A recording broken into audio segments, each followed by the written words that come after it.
अतुल देशमुख शरद पवार यांच्या भेटीला पोहोचले। भाजपा सोडल्यानंतर अतुल देशमुख आता शरद पवारांची भेट घेत आहेत। पवारांच्या भेटीनंतर अतुल देशमुख शरद पवारांच्या राष्ट्रवादीत प्रवेश करतील अशी शक्यता आहे। अतुल देशमुखांची भाजपकडून गेले 2 दिवस मनधरणी सुरू आहे, मात्र ते शरद पवार यांच्या भेटीसाठी आले। प्रतिनिधी तुषार सरेकरांकडून अपडेट्स घेऊया।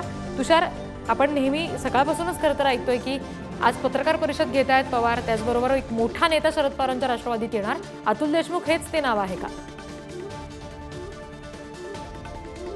उत्तर पुणे जिल्ह्यातील खेड तालुक्यामध्ये भारतीय जनता पार्टी रुजवण्याचं काम खरं तर अतुल देशमुखांनी केलं आणि अतुल देशमुखांचाच आता काही वेळात शरद पवारांच्या राष्ट्रवादीमध्ये प्रवेश होणार असल्याची माहिती खरं तर आपल्याला मिळते। एकंदरीत जर आपण पाहिलं तर हा मोठा धक्का महायुतीला मानला जातोय।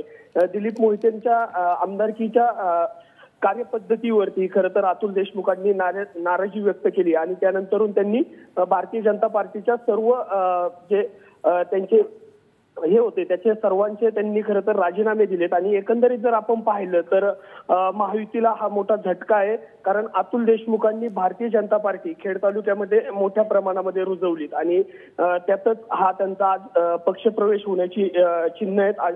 ते खरं तर आता कार्यकर्त्यांसमोर शरद पवारांच्या भेटीला गेलेले आहेत आणि काही वेळात शरद पवारांची भेट होईल। त्यानंतरून शरद पवार हे 4 वाजता पत्रकार परिषद घेणार आहेत आणि त्यानंतर अतुल देशमुखांसह राज्यातील अनेक नेत्यांचा पक्षप्रवेश होणार आहे। या पक्षप्रवेशांमध्ये म्हाडा लोकसभेसाठी इच्छुक असलेले धैर्यशील मोहिते यांचाही पक्ष प्रवेश होणार असल्याची चर्चा आहे। त्यामुळे एकंदरीत जर आपण पाहिलं तर आज मोठे पक्षप्रवेश शरद पवारांच्या राष्ट्रवादीमध्ये होण्याची शक्यता आहे आणि त्याचीच खरं तर ही पुण्यातील शरद पवारांच्या निवासस्थानी सुरू असल्याचं पाहायला मिळतंय। रिद्धी जी, निश्चित तुषार, धन्यवाद दिलेल्या सगळ्या माहितीसाठी।